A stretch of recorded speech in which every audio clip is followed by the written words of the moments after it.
The friendliest place to touch a horse is on the withers. It releases endorphins and lowers the heart rate. The 7 games are games horses play with each other in the herd to establish dominance.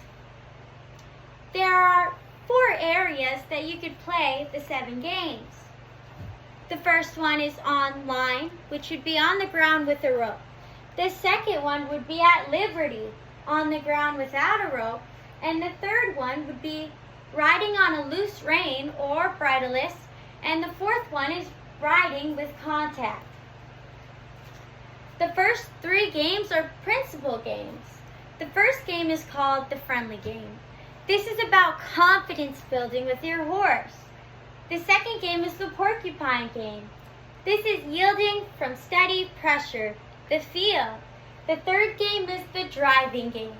This is yielding from rhythmic pressure, a suggestion. Purpose games, 4, 5, 6, and 7. The fourth game is the yo-yo game, equalizing woe and go and balancing impulsion, which is controlled forward energy. The fifth game is the circling game, and don't get this confused with mindless lunging. The circling game is building mutual responsibilities. And the sixth game is the sideways game, building athleticism and thinking. The seventh game is squeeze, building confidence in tight spaces and shortening the fright line. So every horse has a horsenality. An introvert has to think before they want to move, and an extrovert moves feet before they can think. A left brain is logical and thinking, and a right brain is the prey animal side. What a right brain extrovert needs is safety. What a right brain introvert needs is comfort. And what a left brain introvert needs is incentive. A left brain extrovert needs motivation and fun. So there are 4 phases in the porcupine game: hair, skin, muscle, bone. Or fly, mosquito, blackbird, eagle. The yo-yo game is finger, wrist, forearm, and then arm. The circling game is point, lift, swing, and then tag. When we are riding our horse, we are not kicking our horse in the stomach. We will squeeze, but that's the second phase. There are 4 phases of going forward. The first phase is to bring your life up and smile and look at where you want to go. Use your focus to guide your horse. The second phase is the squeeze, where, what did Sam say? Well, you would make a ball in your ankle and then squeeze your horse like you're giving a horse a big hug in the belly. Sam said, well, I would tighten all the way down to my calves and make a ball in my heel, and then turn and squeeze my horse. Either way, that's fine. The third phase is the smooch. And if your horse still doesn't move, it is the spank. So your hand is going to come up all the way up and spank yourself, and then your hand is going to come up all the way up and spank your horse. You could also put your reins in one hand and use the whip. Always release when they do the right thing. Stopping. So you're going to quit. Bring your life down. Lift up your reins. Hold your reins in bed. We're probably not going to do that just because the horses don't do that. For turning, you're going to look at where you want to go with your eyes, and then you're going to put your belly button in the direction. You're going to use your leg and then rein. Rein. That's kind of cool.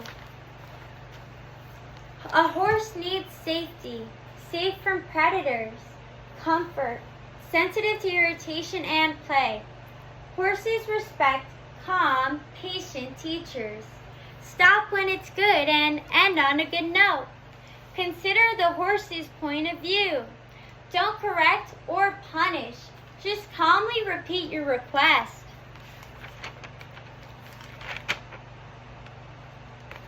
Gain your horse's respect, trust, and confidence.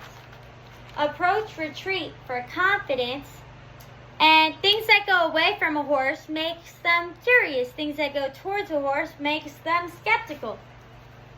Pressure and release. Timing is everything. Release at the right moment. Pressure motivates and release teaches. Cause the wrong behavior to be difficult and allow the right behavior to be easy. Focus, feel, timing. Rhythm builds relaxation.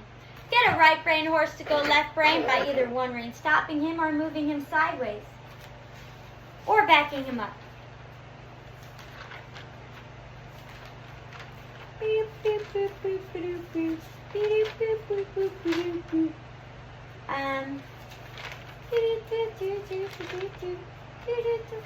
Put pressure on slowly and reward the slightest try. Here it is. Being conscious of how we are perceived when we approach our horse. Predators approach in direct line, their eyes focused on what they want. A horse that is difficult to catch is telling you he doesn't trust or respect you. Forcing him to be caught does not improve things. Horses are very perceptive of intention. Reverse psychology works well. Act disinterested about catching your horse. Sit down or walk the other way. Your horse will actually get curious and come to you. 30 minutes, sit down and allow him to become curious enough to come over. Don't try to keep him there and don't catch him or reach out. Only pet him if he touches you. Everything your horse does has meaning. We're going to do the friendly game. It is important to play the friendly game first because successful communication needs a foundation based on trust. You should not start telling a horse what to do until you've proven to him that you are friendly and have earned his confidence. Play the friendly game until your horse goes left brain, which is calm, thinking, and responsive. Your horse should be able to stand still. He should be looking at you instead of away towards the barn or his friends, and his head will lower and his eyes will be blinking and not staring.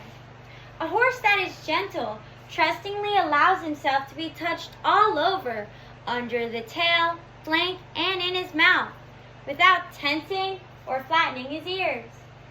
This is an indication of how well he accepts and trusts a human in his personal space. Most defense reactions indicate a degree of fear. From the horse's point of view, he feels violated, threatened, or scared. Zone 5 and 1 are the most defensive places on a horse. Rhythm, relaxation, and retreat. Start by rubbing your horse with your hand and put your heart into your touch with a slow, massaging rhythm. Introduce the carrot stick by picking it up and walking away. Face your horse and walk backwards and put the stick out in front of you and allow him to sniff it.